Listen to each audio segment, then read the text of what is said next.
Hello students, I hope आप लोग बहुत अच्छे होंगे और खूब मस्ती कर रहे होंगे। तो पिछली क्लास में हम लोगों ने डिस्कस किया था चैप्टर 1 अपनी पॉलिटिकल साइंस का, और आज की इस क्लास में मैं आपके साथ दूसरा चैप्टर शुरू करने वाली हूँ। और हमारे चैप्टर का क्या नाम है? Era of one party dominance. बहुत ज्यादा इंपॉर्टेंट ये हमारे लिए चैप्टर रहने वाला है। बहुत सारे क्वेश्चंस जो हम एक्सपेक्ट करते हैं, चाहे वो बोर्ड हो चाहे वो हमारा CUET हो, इस वाले चैप्टर से बहुत सारे क्वेश्चंस बनते हैं।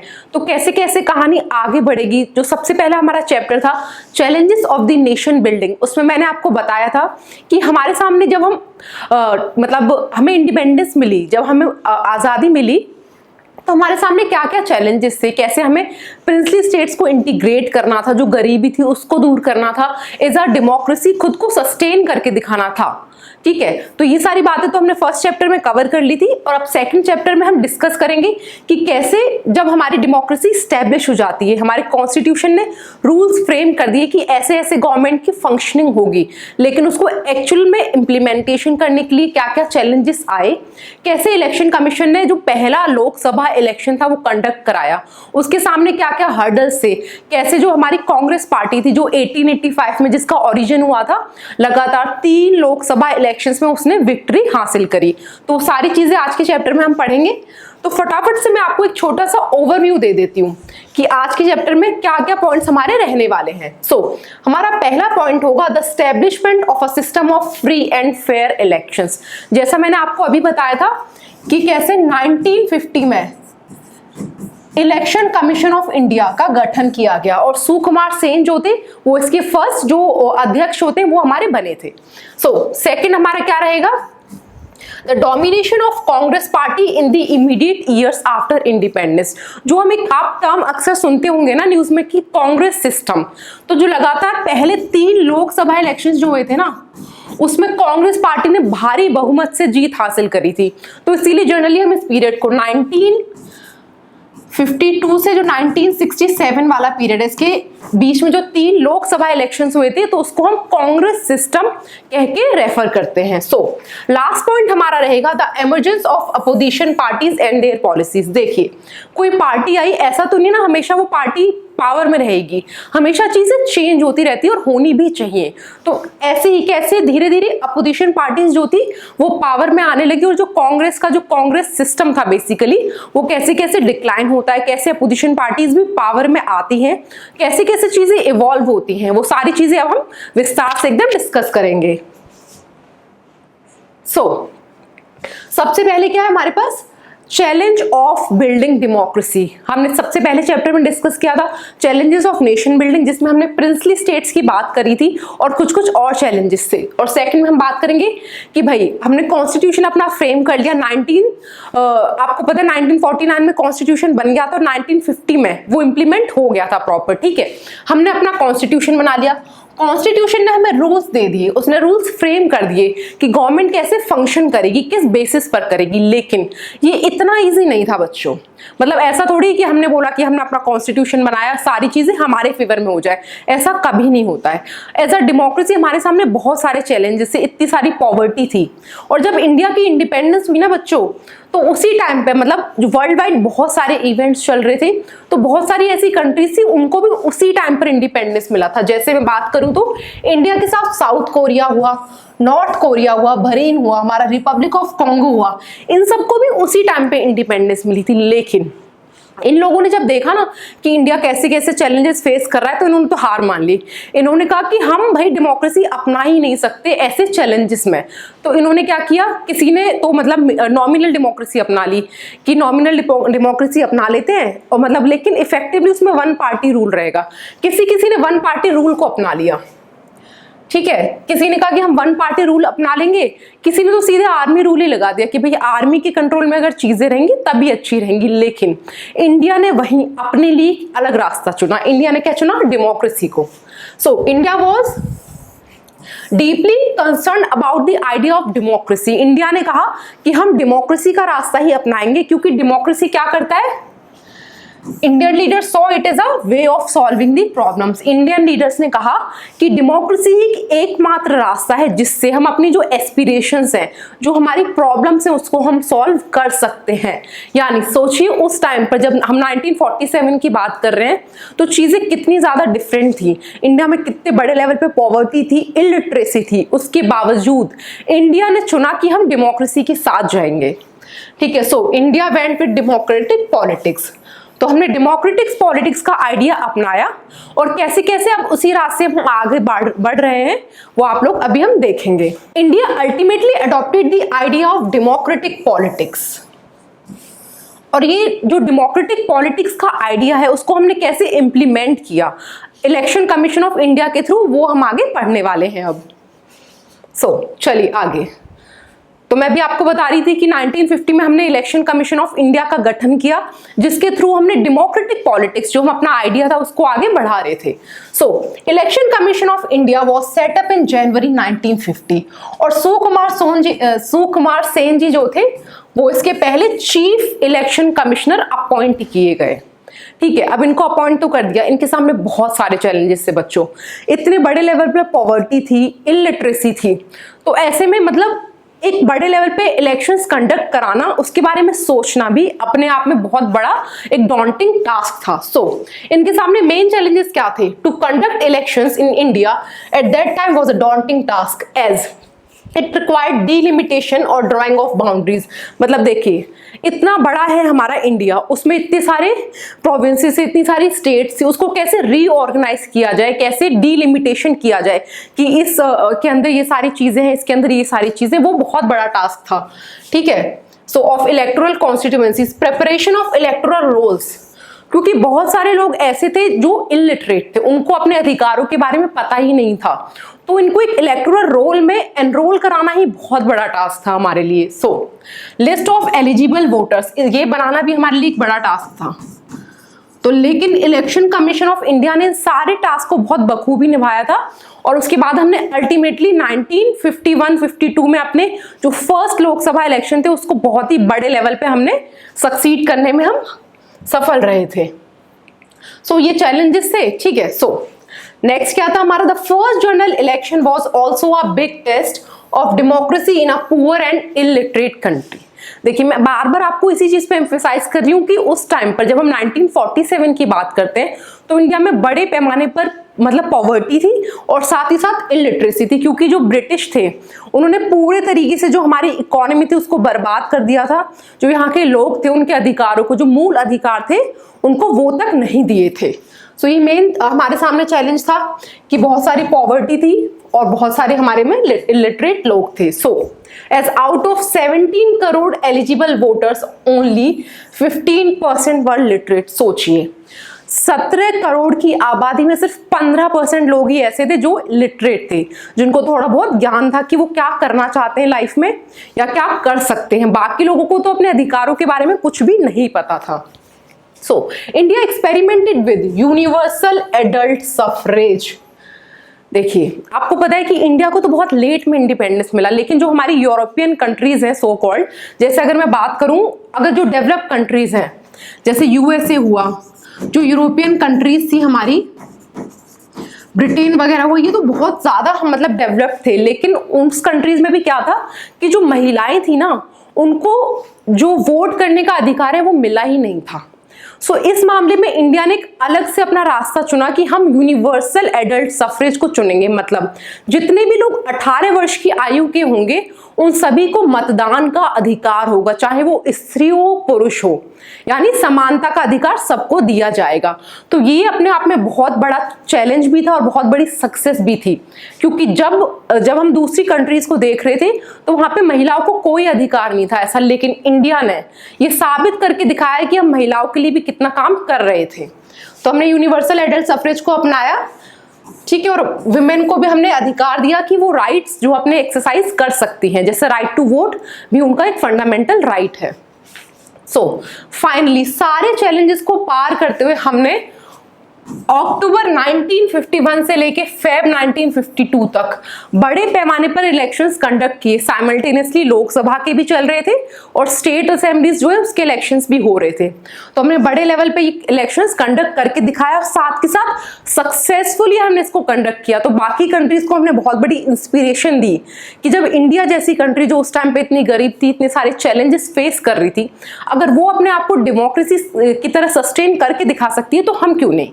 अभी तो हमने बात कर ली कि कैसे हमने फर्स्ट लोकसभा इलेक्शंस जो थे वो कंडक्ट करके दिखाए, ठीक है। लेकिन अगला जो हम बात करेंगे वो क्या थी, एरा ऑफ कांग्रेस डोमिनेंस, जो मैंने आपको शुरुआत में ओवरव्यू दिया था कि 1952 से 1967 तक इसके मध्य में 3 लोकसभा इलेक्शंस हुए थे और तीनों में भारी बहुमत से जो कांग्रेस पार्टी थी उसको ही बहुमत मिली थी, उसको जीत हासिल हुई थी। तो इसीलिए उसको हम कांग्रेस सिस्टम बोलते हैं, era of one party dominance. Although India में डेमोक्रेसी थी, यानी डेमोक्रेसी में हर पार्टी को अधिकार है कि वो टर्न बाय टर्न अपने आप को साबित करके पावर में आ सकती है, लेकिन बहुत सारे फैक्टर्स ऐसे थे जिसने कांग्रेस पार्टी की फेवर में काम किया था। तो इसीलिए देखिए वो रीजंस मैं आपको बताऊंगी, ये चारों क्या है वो रीजंस हैं। Reasons responsible for domination of Congress party.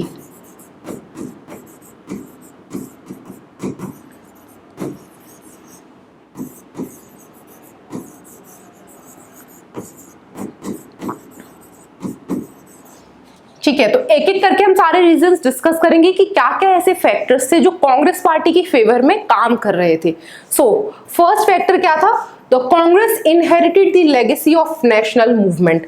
आप सभी को पता है कि कांग्रेस पार्टी जो थी 1885 में इमर्ज हुई थी, यानी उसने नेशनल मूवमेंट में बहुत इंपॉर्टेंट रोल प्ले किया था। तो लोग जो थे उसकी इंपॉर्टेंट पर्सनैलिटीज को जान रहे थे, सब कुछ उसके बारे में पता था, ठीक है। तो एक फैक्टर ये था उसके फेवर में काम कर रही थी।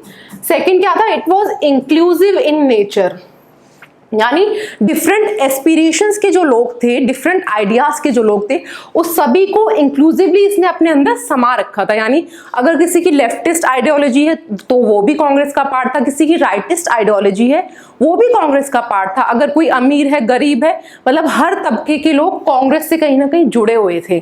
तो इससे क्या काम हुआ कि इसका जो नेचर था वो बहुत ज्यादा इंक्लूसिव हो गया था, तो ये इसके फेवर में काम कर रही थी। तीसरा क्या था, it has first of the blocks advantage, मतलब कि देखिए अगर हम कोई रेस शुरू करते हैं सपोज, तो जनरली हम मानते हैं ना कि सबको एक साथ मतलब दौड़ाएंगे और विसल बजेगी तब सबको भागना है, लेकिन कांग्रेस के पास क्या एडवांटेज था कि 1885 में ये बन गई थी और बाकी की जो पार्टीज थी वो बाद में आई थी। तो यानी ये रेस में कहीं ना कहीं उन पार्टी से बहुत ज्यादा आगे थी, तो ये एक फेवर में काम कर रहा था कांग्रेस के। और लास्ट क्या था, the party has most popular and charismatic leader in Indian politics, और वो कौन थे, जवाहरलाल नेहरू जी, ठीक है, जो हमारे भारत के पहले प्रधानमंत्री भी थे, उनकी लीडरशिप में इसको बहुत अच्छा आयाम मिला कांग्रेस को। तो ये सारे फैक्टर्स जो थे, अगर मैं आपको बताऊं ना, ये क्वेश्चन सीधा सीधा आपके बोर्ड में भी आएगा, ठीक है, ऐसा नहीं कि पहले नहीं आया है, ये सीधा सीधा क्वेश्चन पूछा जाता है कि what were the factors responsible for the domination of Congress in the first immediate years of independence. तो ये चारों के चारों फैक्टर्स मिलेंगे आपको, बहुत अच्छे मार्क्स मिलेंगे, और वही ये क्वेश्चन सीयूईटी में आपके लिए बहुत ज्यादा इंपॉर्टेंट हो जाता है। तो चलिए आगे बढ़ते हैं। अब अभी हम बात करते हैं ना कांग्रेस सिस्टम की क्या क्या फैक्टर्स रिस्पॉन्सिबल थे जो उसके फेवर में काम कर रहे थे, तो उसी सीरीज को मैं आगे बढ़ाती हूँ। अगर मैं बात करूं, इन the first Lok Sabha elections the Congress one 364 seats out of 489। सोचिए, मतलब 489 सीट्स पर इलेक्शन कंडक्ट हुए और उसमें से 364 सीटों पर भारी बहुमत किसने हासिल करी, कांग्रेस ने। तो ये उस टाइम कांग्रेस का दबदबा था, जो उसने इतना सारा काम किया है इंडिपेंडेंस के लिए, तो लोगों के मन में उसके बारे में बहुत अच्छी छवि थी, तो बहुत सारे लोग उसको जान रहे थे, उसको पहचान रहे थे, उसकी आइडियोलॉजी से कहीं ना कहीं खुद को जोड़ पा रहे थे। सो और जो हमारी सेकंड लार्जेस्ट पार्टी कौन सी थी? Communist party of India.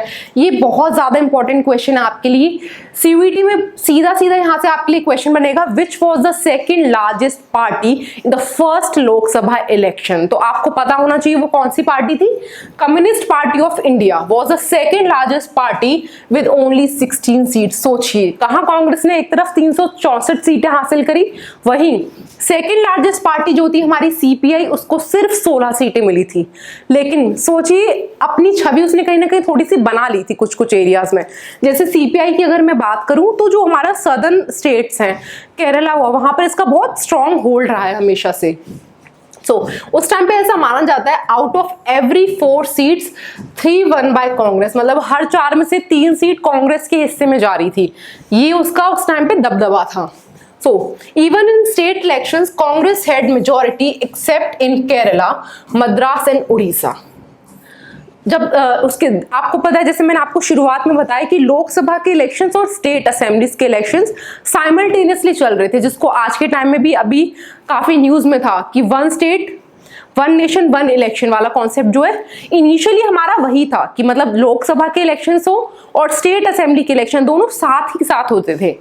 ठीक है, तो उस टाइम पे क्या था कि 3 स्टेट्स की अगर हम बात करें, केरला हुआ, मद्रास हुआ और उड़ीसा हुआ, इसमें नॉन कांग्रेस पार्टी की पहले जीत हुई थी, लेकिन अल्टीमेटली कांग्रेस ने साठगांठ करके अपनी ही पार्टी यहां पर स्थापित कर दी थी, वहां पर मतलब गवर्नमेंट फॉर्म कर ली थी अपनी। अगर मैं मैपिंग के थ्रू एक बार आपको थोड़ा सा समझाऊं तो देखिए, ये जितना भी रीजन आपको येलो में दिखाई दे रहा है ना, अगर हम कश्मीर वाला रीजन हटा दें और यहाँ पे ये केरला वाला रीजन अगर हम हटा दें, क्योंकि यहाँ पे सीपीआई का स्ट्रॉन्ग होल्ड था, तो जितना भी येलो पोर्शन है सारा का सारा ये किसका था? कांग्रेस ने जीता था। मतलब कितना बड़ा उसके लेवल पे डोमिनेशन था। देखिए, जैसे फर्स्ट लोकसभा इलेक्शंस की अगर मैं बात करूं, 489 सीट्स में से 364 किसकी थी? कांग्रेस की थी। फिर सेकेंड लोकसभा इलेक्शन जब 1957 में होते हैं तो उसमें 494 सीट्स पर इलेक्शंस हुए थे और इसके पास 371 सीट्स टोटल आई थी।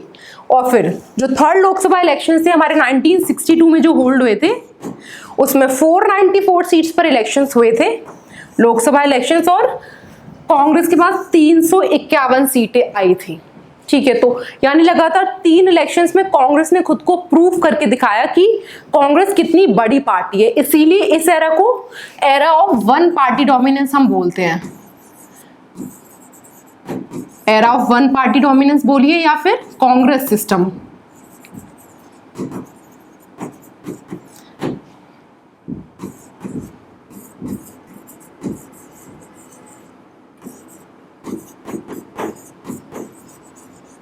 तो ये मैपिंग से आपको थोड़ा सा और ज्यादा क्लियर हो रहा होगा, आई होप। ठीक है, तो चलिए अब आगे बढ़ते हैं।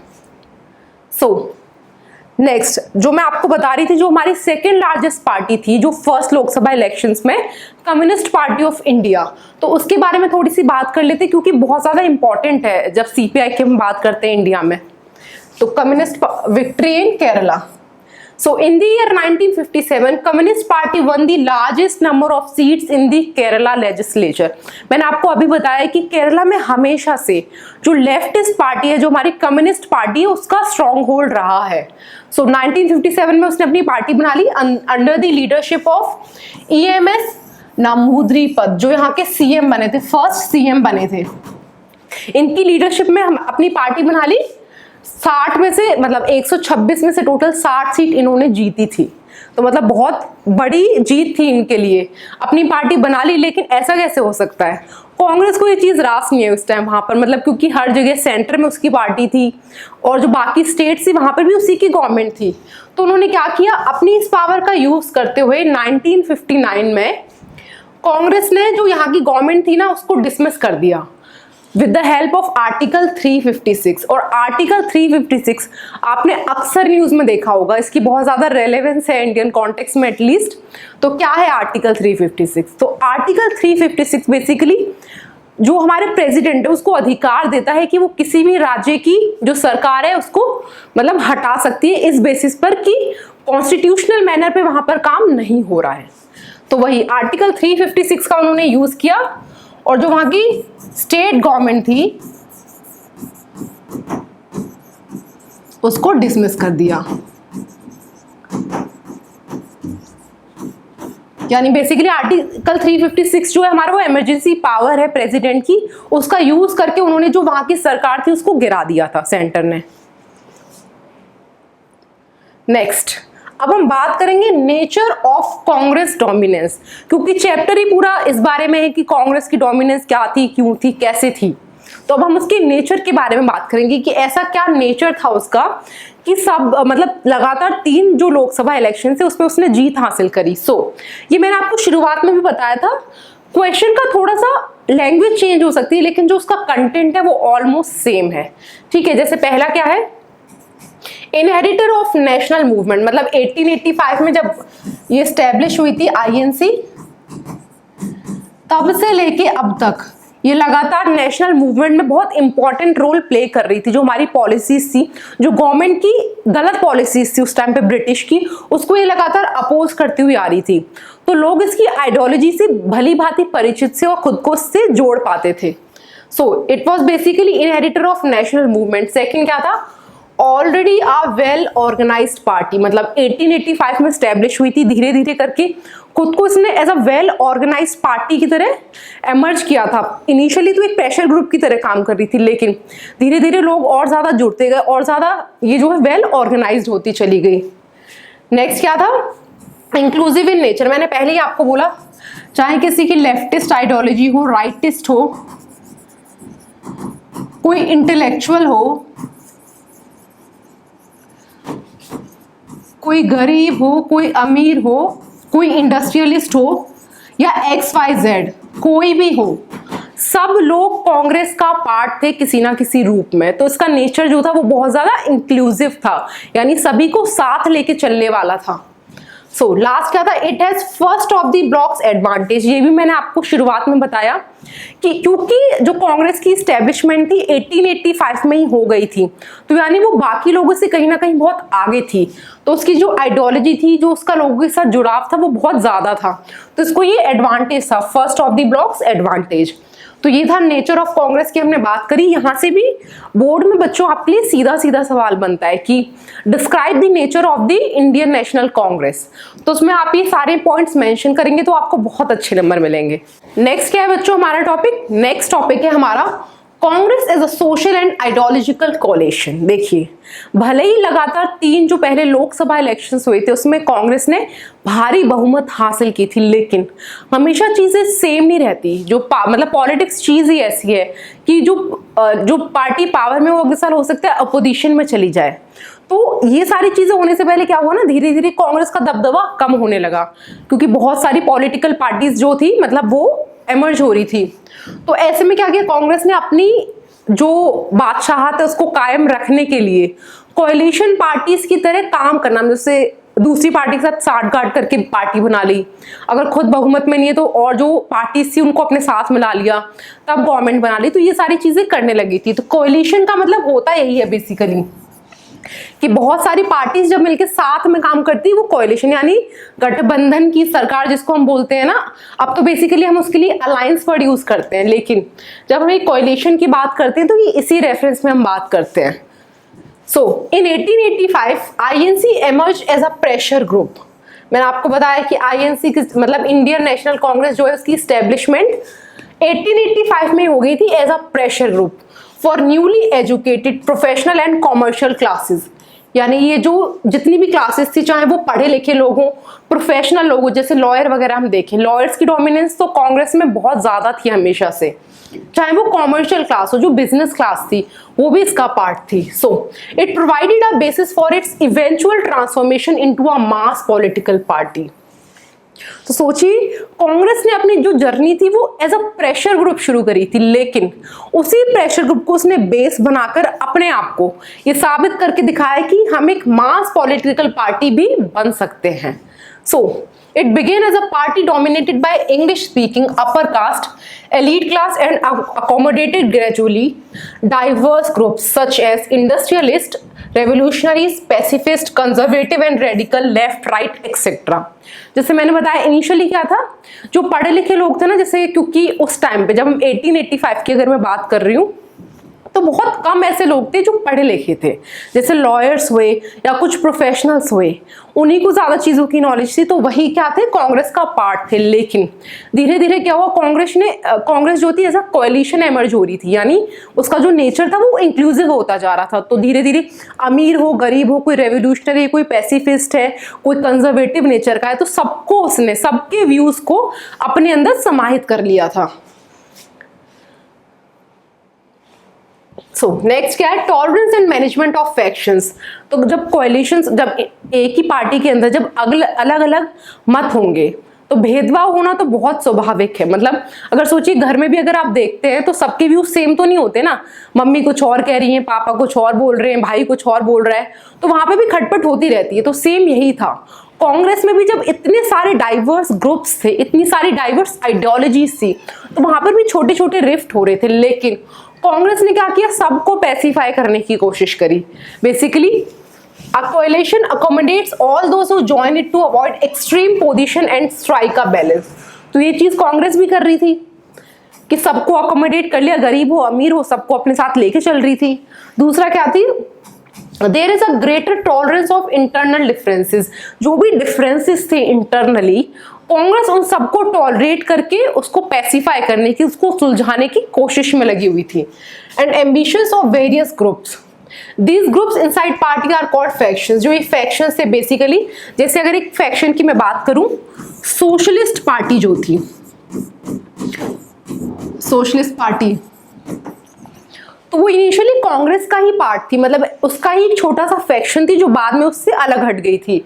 तो इसका जो व्यू था, पॉइंट ऑफ व्यू था, वो डिफरेंट था, कांग्रेस का डिफरेंट था, तो ये भी तो एक फैक्शन हुई ना उसका। तो बेसिकली कांग्रेस क्या कर रही थी, जितने भी डिफरेंट फैक्शंस थे, उनके जो डाइवर्स व्यूज थे, उन सबको टॉलरेट करके इंटरनली सॉल्व करने का भी काम कर रही थी। So the factions acted as a balancing mechanism within the ruling party, that is why this period is called as Congress system। ठीक है, मैंने बात क्या की, 1952 से 1967 तक जो ये पीरियड था, यानी लगातार 3 लोकसभा इलेक्शंस जो थे, उसको हम क्या बोलते हैं, कांग्रेस सिस्टम। क्योंकि कांग्रेस ने, मैं हमेशा बार बार ये चीज रिपीट कर रही हूँ, भले ही आपको लग रहा होगा, लेकिन सारी चीजें हैं ही उसी बारे में बच्चों। मतलब कि कांग्रेस का नेचर जो था इंक्लूसिव था, first of the blocks advantage था, पहले से ही इनहेरिटर ऑफ नेशनल मूवमेंट थी, और जितने भी डाइवर्स ग्रुप्स थे सबको इसने अपने साथ अकोमोडेट करके रखा था, सारे डाइवर्स ग्रुप्स को साथ में लेकर चल रही थी। जो फैक्शंस थे उसको भी टॉलरेट कर रही थी, उसके डिफरेंसेस को सॉल्व कर रही थी, और ये फैक्शंस क्या थे, एक बैलेंसिंग मैकेनिज्म का काम कर रहे थे with in the ruling party. और रूलिंग पार्टी कौन थी, कांग्रेस थी। तो इसीलिए सारे एरा को, जो 1952 से 1967 है, उसको हम कांग्रेस सिस्टम कहकर रेफर करते हैं। तो चलिए अब नेक्स्ट आगे बढ़ते हैं। Next, emergence of opposition parties. जैसा मैंने थोड़ी देर पहले भी आपको बताया था कि हमेशा ऐसा नहीं होता है कि अगर एक पार्टी रूलिंग में है तो वो हमेशा रहे। देखिए जैसे सपोज 2014 से बीजेपी रूलिंग में, लेकिन ऐसा तो नहीं है ना कि हमेशा वही रहेगी, क्योंकि कोई ना कोई नई पार्टी आती रहती है और जो पहली वाली पार्टी होती है रूलिंग वाली, उसको हटा देती है। तो सेम यही हो रहा था कि इनिशियली भले ही 3 लोकसभा इलेक्शंस में कांग्रेस का दबदबा था, लेकिन धीरे धीरे जो 1980s वाला जो फेज था ना, स्पेशली इसमें क्या हुआ कि जो कोएलिशन की पार्टी थी, जो हमारी जो अपोजिशन पार्टी थी, वो बहुत बड़े जोर पे थी। मतलब नई नई पार्टीज बन रही थी जो अपोज कर रही थी कांग्रेस को। तो वो क्या थी, कैसे उनका एमर्जेंस हुआ, वो सारी चीजें हम इसमें डिस्कस करेंगे। So emergence of opposition parties, it रफली बिगेन अराउंड 1950। 1950 से ही जो एरा ऑफ मतलब जो कोएलिशन पार्टी सॉरी माफ करिएगा, जो एरा ऑफ अपोजिशन पार्टी था वो कहीं ना कहीं आ रही थी। जैसे एग्जांपल, जो सीपीआई थी वो सेकंड लार्जेस्ट पार्टी बनकर उभरी थी इसमें फर्स्ट लोकसभा इलेक्शन में, ठीक है, विद 16 सीट्स। फिर सेकंड क्या था, जो इनकी बेसिकली इंपॉर्टेंस है, जो ये पार्टीज हैं, there presence help in maintaining democratic character of system. देखिए क्योंकि एक पार्टी अगर रूलिंग में रहती है ना, तो क्या होता है कि उसके ऊपर पावर का भूत सवार हो जाता है, फिर उसको लगता है कि अगर वो जीतती जा रही है तो वो सारी चीजें सही कर रही है। लेकिन ऐसे में जो अपोजिशन पार्टी थी ना हमारी, उनका क्या काम था कि वो एक मतलब डेमोक्रेटिक कैरेक्टर जो था ना हमारे सिस्टम का, हमारी डेमोक्रेसी का, उसको सस्टेन करने में हेल्प कर रही थी। नेक्स्ट क्या था, it offered a sustained and often principal criticism, मतलब जो गवर्नमेंट की पॉलिसीज थी उसको एक सही वे में क्रिटिसाइज करके, ताकि गवर्नमेंट कोई गलत डिसीजन ना ले, तो उसके लिए बहुत अच्छे फीडबैक मैकेनिज्म का भी काम कर रही थी। Next, it kept ruling party under check and often change the balance of power within Congress. ठीक है, तो कई बार क्या हो रहा था कि एक चेक की तरह, एक चेक मैकेनिज्म की तरह काम कर रही थी कि अगर रूलिंग पार्टी कुछ भी गलत करेगी तो अपोजिशन उसको रोकेगी ही रोकेगी। जैसा आज के टाइम में भी आप देख रहे होंगे, अगर आप न्यूज़ फॉलो करते हैं तो गवर्नमेंट अगर कुछ भी पॉलिसी लाती है जो रूलिंग पार्टी है हमारी, तो अपोजिशन हमेशा उसको क्रिटिसाइज करता है। तो इसका क्या होता है, जो कंस्ट्रक्टिव क्रिटिसिज्म होता है ना, कंस्ट्रक्टिव क्रिटिसिज्म, अपोजिशन अगर कंस्ट्रक्टिव क्रिटिसिज्म करेगी तो हमेशा जो डेमोक्रेसी है वो हमेशा अच्छे से फंक्शन करेगी, तो लोगों का जो वेलफेयर का जो मैकेनिज्म है वो हमेशा जिंदा रहेगा। तो वही काम क्या था, हमारी अपोजिशन पार्टीज का था उस टाइम पर। देखिए ये सारी हमने बातें कर ली कि कैसे कैसे इमरजेंस हुई अपोजिशन पार्टीज की, ताकि जो कांग्रेस का दबदबा है उसके ऊपर भूत सवार ना हो। तो लेकिन अब हम बात करेंगे इंपॉर्टेंट पार्टीज एंड पर्सनैलिटीज। बहुत सारी पार्टीज जो थी जिसको आप अपोजिशन पार्टीज भी बोल सकते हैं, तो वो कैसे कैसे एमर्ज हुई, उनकी क्या क्या आइडियोलॉजीज थी, कौन सी इंपॉर्टेंट पर्सनैलिटीज थी जो उनके साथ जुड़ी हुई थी। ठीक है, तो सबसे पहले अगर मैं बात करूं तो हम बात करेंगे सोशलिस्ट पार्टी की। Its roots can be traced back to Congress Socialist Party formed in 1934 within Indian National Congress। मतलब जो हमारी ये सोशलिस्ट पार्टी थी जिसका नाम पहले कांग्रेस सोशलिस्ट पार्टी था, 1934 में एमर्ज हुई और विद इन कांग्रेस जो इंडियन नेशनल कांग्रेस थी उसी के अंदर ही काम कर रही थी। लेकिन 1948 में क्या होता है, एक इवेंट होता है अलग से, उसमें कांग्रेस अपना जो कॉन्स्टिट्यूशन था, इंडियन कॉन्स्टिट्यूशन नहीं, जो कांग्रेस का अपनी पार्टी का कॉन्स्टिट्यूशन था उसको अमेंड कर देती है।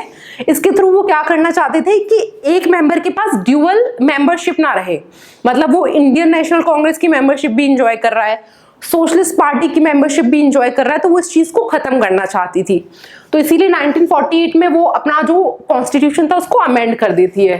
तो इससे क्या होता है कि जो सोशलिस्ट पार्टी के मेंबर्स थे वो कहीं ना कहीं मतलब फोर्स हो जाते हैं कि खुद को एक अलग पार्टी की तरह स्टैब्लिश करें। फिर क्या होता है 1948 में वो खुद को एक सेपरेट सोशलिस्ट पार्टी की तरह एमर्ज करते हैं। तो अगर आपसे क्वेश्चन पूछा जाएगा CUET में कि व्हेन वो सोशलिस्ट पार्टी फॉर्म, तो उसका आंसर क्या होगा 1948, क्योंकि 1934 में अगर हम बात करते हैं, याद रखिएगा, देखिए ऑप्शन आपके पास दोनों होंगे लेकिन क्वेश्चन को आपको अच्छे से टैकल करना है। अगर आपसे क्वेश्चन में पूछा होगा कांग्रेस सोशलिस्ट पार्टी, तो इसका आंसर होगा 1934, लेकिन अगर क्वेश्चन में पूछा होगा सोशलिस्ट पार्टी तो इसका करेक्ट आंसर विल बी 1948।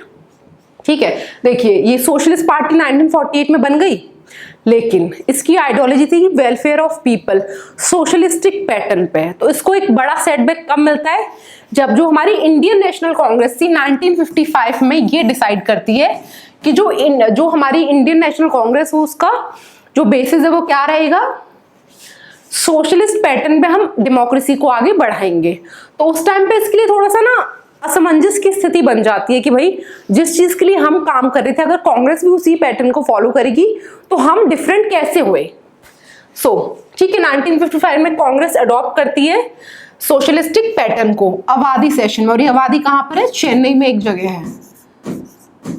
यहां से आपके लिए सीधा सीधा क्वेश्चन बनेगा। देखिए यहां पर एक भी पॉइंट ऐसा नहीं है जो मैंने खुद से जोड़ा है, सारी चीजें आपकी एनसीईआरटी से मैंने ली हैं, उसको बस मैं आपको एक जिस्ट की तरह समझा रही हूं, मतलब ताकि आपको स्टोरी फॉर्म में सारी चीजें याद रहे कि किस चीज के बाद कौन सा इवेंट हो रहा था, किस चीज के रेपरकशंस में कौन सी चीजें हो रही थी। ठीक है, तो 1955 में कांग्रेस ने सोशलिस्टिक पैटर्न को अडॉप्ट किया in Avadi session which is in Chennai. इसकी आइडियोलॉजी क्या थी, जो हमारी सोशलिस्ट पार्टी थी, they believed in ideology of democratic socialism.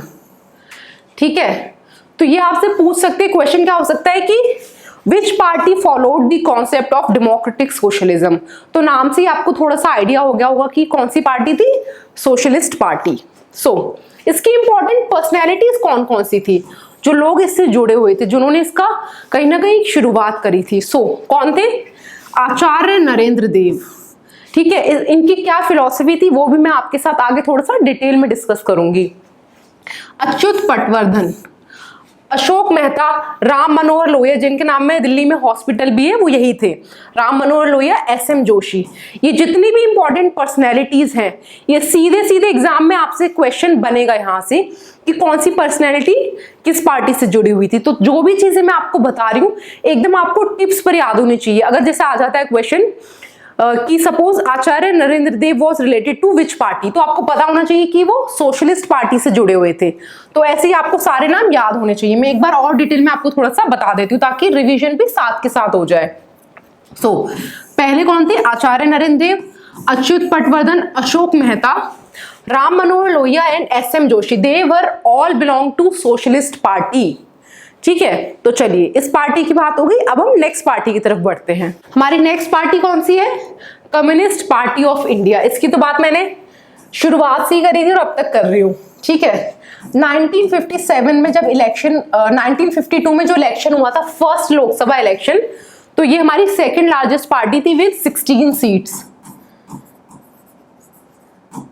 ठीक है, so communist party of India, its roots can be traced back to 1920s। आप सभी को अगर थोड़ा बहुत अगर आपने हिस्ट्री पढ़ी होगी या अगर थोड़ा सा इंटरेस्ट होगा बच्चों को, तो आपको पता होगा कि 1925 में कम्युनिस्ट पार्टी ऑफ इंडिया जो हमारी सीपीआई थी कहाँ फॉर्म हुई थी? कानपुर में।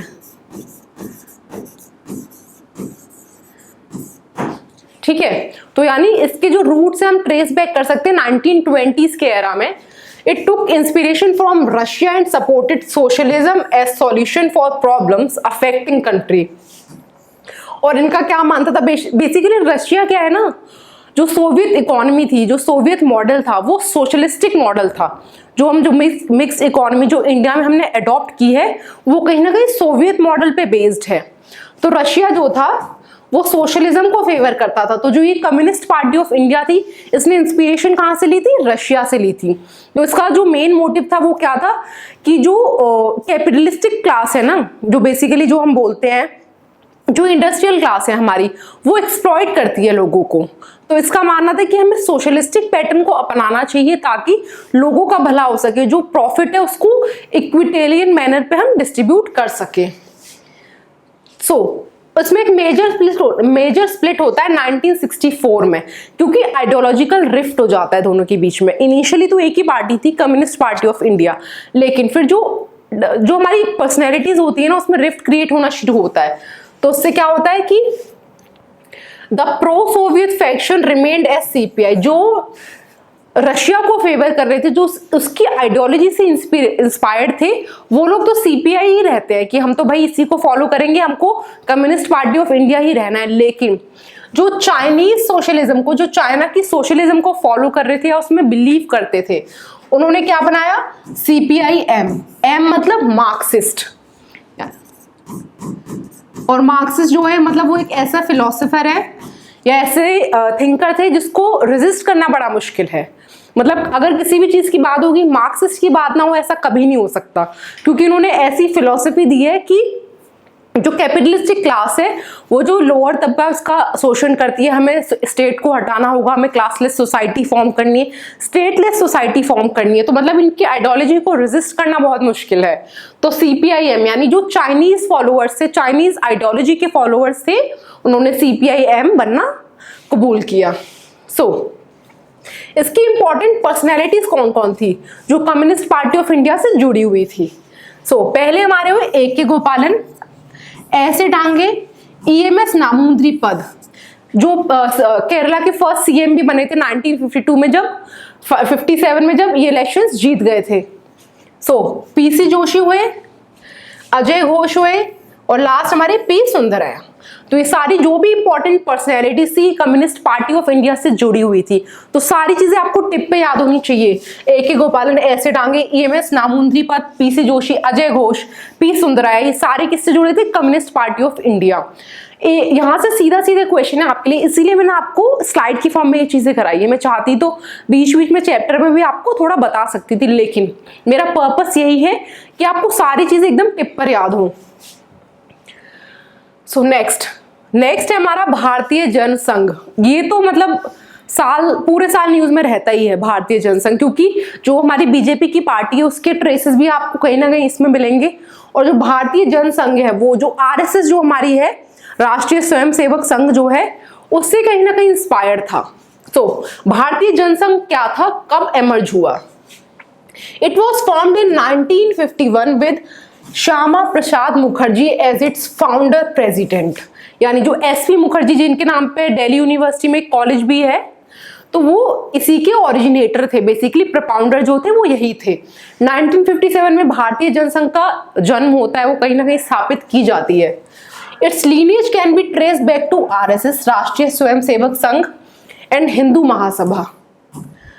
It emphasise the idea of one country one culture one nation. और इन्होंने जो पार्टीशन था ना 1947 का, उसको भी बहुत जोर शोर से उन्होंने रेजिस्ट किया था कि पार्टीशन नहीं होना चाहिए। ठीक है, तो it emphasise the idea of one country one culture one nation. It propagated the idea of Akhand Bharat. जैसे आपने आरएसएस को न्यूज में बात करते हुए अगर सुना हो तो हमेशा अखंड भारत की बात करते हैं, यानी जितना भी बिफोर पार्टीशन जो भी चीजें, जो भी जितना टेरिटरी इंडिया की थी वो सब अखंड भारत का हिस्सा है। ठीक है, even BJP traces its root to it. जैसे मैंने आपको अभी बताया था कि जो बीजेपी की जो पार्टी है वो भी कहीं ना कहीं आइडियोलॉजिकली इसी से इंस्पायर्ड थी। तो इसके जो ट्रेसेस से जो रूट्स हैं कहीं ना कहीं भारतीय जनसंघ से ही जुड़े हुए हैं। सो इंपॉर्टेंट पर्सनैलिटीज कौन कौन सी थी? सबसे पहले थी एसपी मुखर्जी यानी श्यामा प्रसाद मुखर्जी, दीनदयाल उपाध्याय जी जिनके नाम पे गवर्नमेंट ने बहुत सारी स्कीम्स निकाली हुई हैं। ठीक है, तो बहुत ज्यादा इंपॉर्टेंट पर्सनैलिटी थे और इस पार्टी से जुड़े हुए थे, भारतीय जनसंघ से जुड़े हुए थे बेसिकली। बलराज मधोक, ये तीन इसकी इंपॉर्टेंट पर्सनैलिटीज थी। ठीक है, तो ये आपको याद रखना होगा। श्यामा प्रसाद मुखर्जी हुए, डीडी उपाध्याय, हमारे बलराज मधोक जी हुए, ये सारी इंपॉर्टेंट पर्सनैलिटीज थे जो कि भारतीय जनसंघ से जुड़े हुए थे। नेक्स्ट हमारा क्या है? स्वतंत्र पार्टी। ये कब बनी थी? It was formed in 1959 after Nagpur resolution of Congress. तो जो कांग्रेस का रेजोल्यूशन था नागपुर में, उसमें क्या बात हुई थी? उसमें बात की गई थी कि लैंड सीलिंग की जाएंगी। आपको पता है ना कि गवर्नमेंट लैंड रिफॉर्म्स लेकर आई थी 1950s में। ये आपका पूरा इकोनॉमिक्स वाला पार्ट है, जो आपकी इकोनॉमिक्स की मैम है उन्होंने आपको ये चैप्टर कराया होगा कि लैंड रिफॉर्म्स होने के रीजंस क्या थे और उसके बाद में कॉन्सिक्वेंसेस क्या क्या हुए, क्या क्या स्टेप्स जो लिए गए। जैसे एक दो मैं अगर आपको बताऊं तो consolidation of land holdings,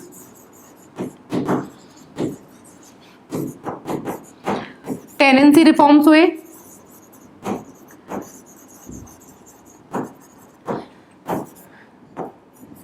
abolition of intermediates, मतलब जो बीच में बिचौलिए होते थे ना, जो सारा प्रॉफिट खा जाते थे फार्मर्स का, उसको भी हटा दिया गया था।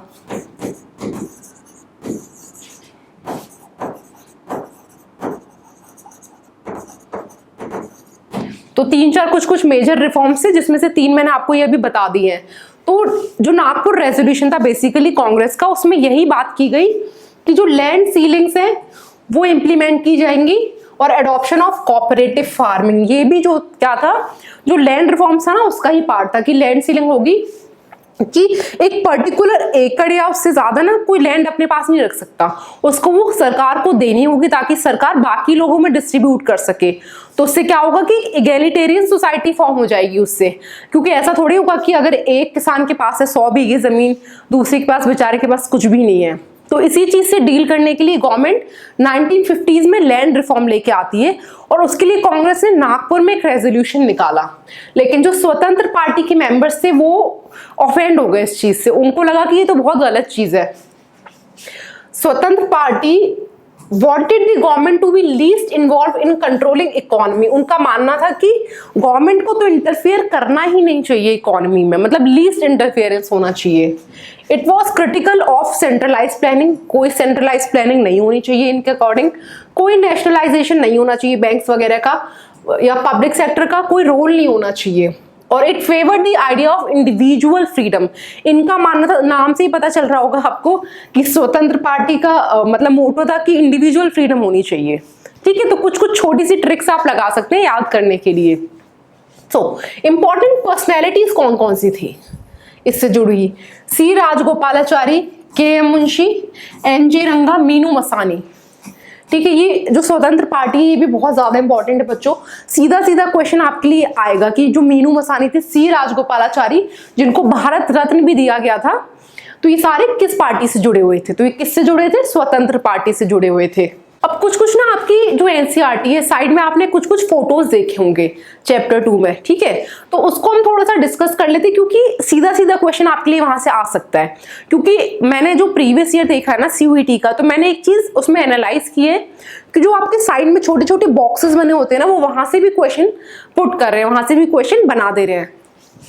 तो पहली पर्सनैलिटी हमारी कौन है? मौलाना अबुल कलाम आजाद। इनका ओरिजिनल नाम क्या था? Abdul Kalam Mohiuddin Ahmed. Scholar of Islam, freedom fighter भी थे ये, इंपॉर्टेंट कांग्रेस लीडर भी रहे हैं, proponent of Hindu Muslim unity.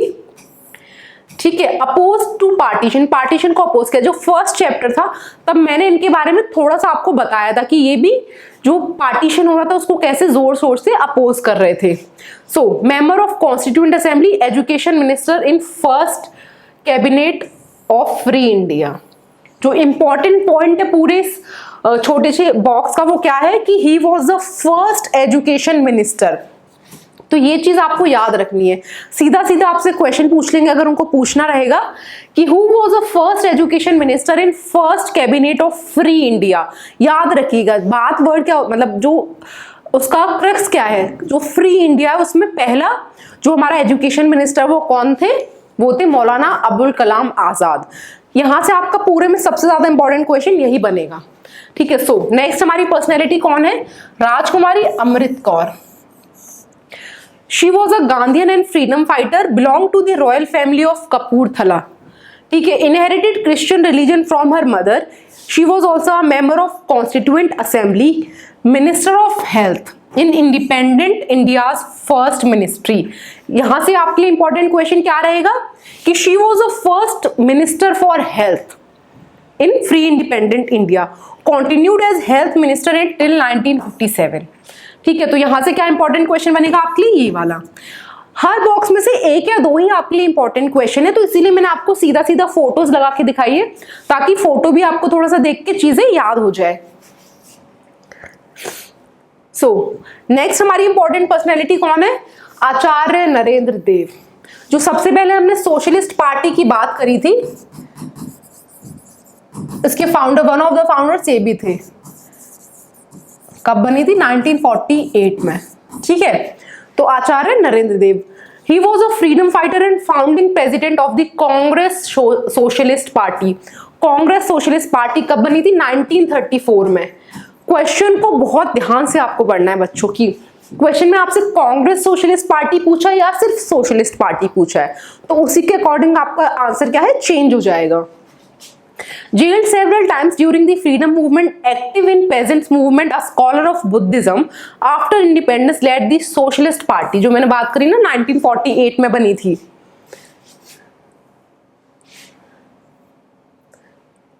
और लेटर द प्रजा सोशलिस्ट पार्टी, जो एक प्रजा सोशलिस्ट पार्टी थी, बेसिकली प्रजा सोशलिस्ट पार्टीज कौन सी थी? जो हमारी प्रिंसली स्टेट्स जो थी ना, उसमें जो पार्टीज थी वो उसको ही प्रजा सोशलिस्ट पार्टी बोला जाता था।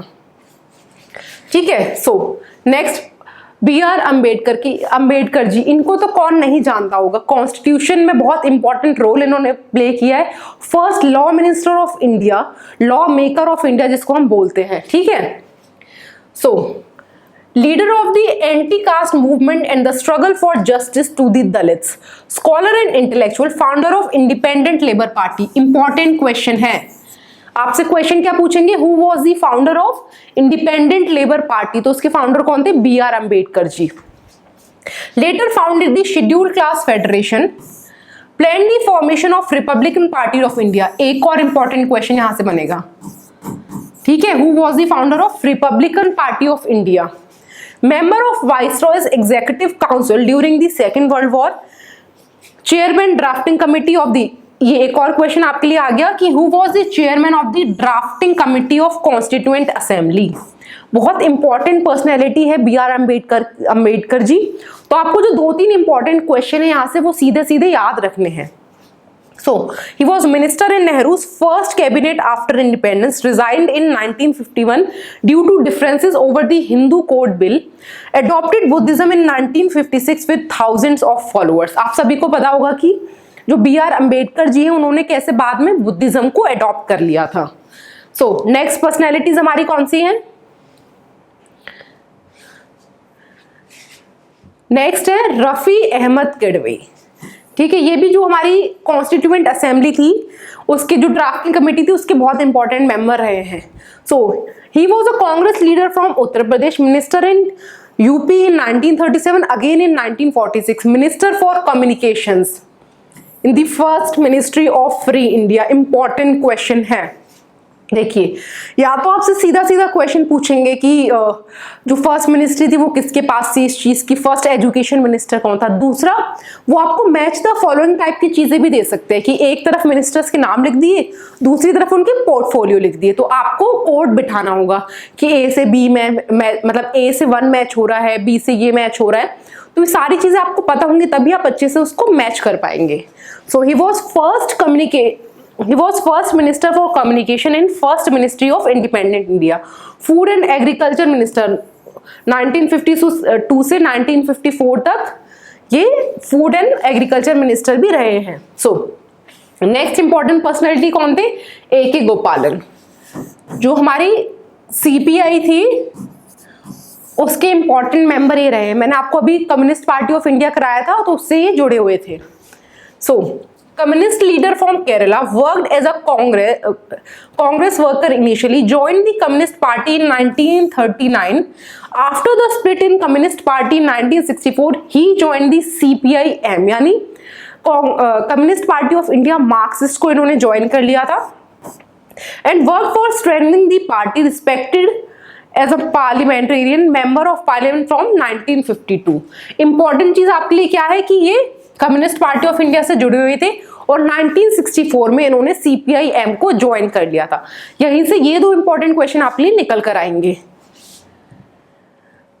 चलिए नेक्स्ट है दीनदयाल उपाध्याय जी, जो भारतीय जनसंघ था, मैंने अभी बताया था ना 1951 में जो बना था, उसकी इंपॉर्टेंट पर्सनैलिटी रहे हैं.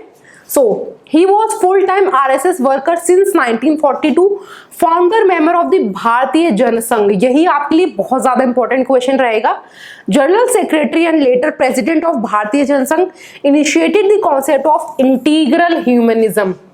एक क्वेश्चन यहां से आपके लिए बन सकता है कि who was the founder of integral humanism.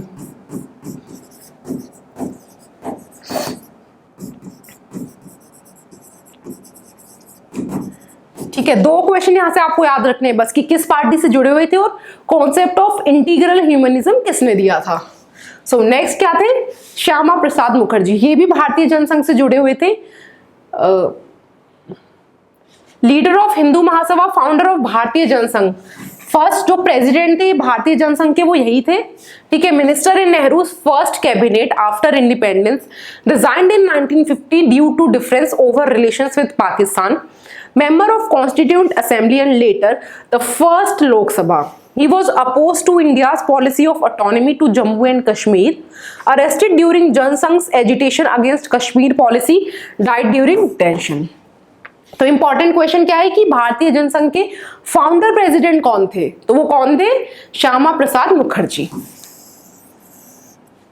अगर ये चैप्टर करने के बाद जो मैं आपको पढ़ा रही हूँ उसके बाद अगर आपने बुक को एक बार ऐसे पलट भी लिया ना तो आपको सारी चीजें फटाफट रिकॉल हो जानी है. सो नेक्स्ट हमारी इंपॉर्टेंट पर्सनैलिटी कौन है? नेक्स्ट है हमारी, मैं आपको थोड़ा सा बता दूं तो सी राजा गोपालचारी. बहुत ज्यादा इंपॉर्टेंट है, कहीं से क्वेश्चन आए ना आए बट मुझे ऐसा लगता है कि यहां से बहुत सारे इंपॉर्टेंट मतलब 2-3 इंपॉर्टेंट क्वेश्चन है वो जरूर बन सकते हैं. जैसा पहला कि he was a first governor general, first governor general of free independent of free India basically. Important question है, अगर आपको हिस्ट्री के पॉइंट ऑफ व्यू से देखना है इसे तब भी इंपॉर्टेंट है, पॉलिटिकल पॉइंट ऑफ व्यू से भी बहुत इंपॉर्टेंट है. सेकंड क्या था? First recipient of Bharat Ratna जो भारत का सर्वोच्च सम्मान जो हम देते हैं, जो भारत रत्न, वो इसके फर्स्ट रिसिपिएंट थे। सीधा सीधा सीधा क्वेश्चन यहां से आपके लिए बनेगा, ठीक है। और एक लास्ट इंपॉर्टेंट पॉइंट क्या है, फाउंडर ऑफ स्वतंत्र पार्टी।